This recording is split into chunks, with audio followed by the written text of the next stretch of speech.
Subscribe Prudent social media channel and press bell icon for latest notifications.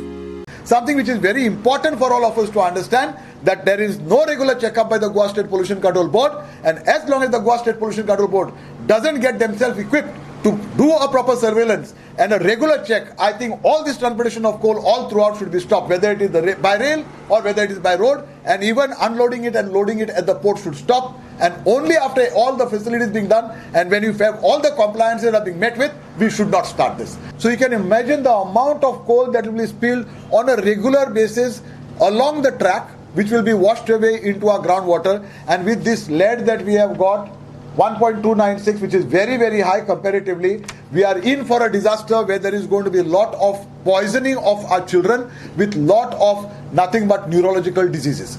Now that disease is being labeled along with that particular lake where the poisonous fish is what the people ate, and subsequently they realized that the culprit was the factory. So years later, our children, when they are going to have these diseases, then people will start thinking of that coal is the one that has caused all these anomalies into our children now. Before that happens, we want to create an awareness amongst the people that people have to have a watchful eye to fight for this, to stop, and to also see that this coal transport doesn't happen through Goa, because it is going to cause disasters for us in the years to come. This is something which is very important for all of us to understand.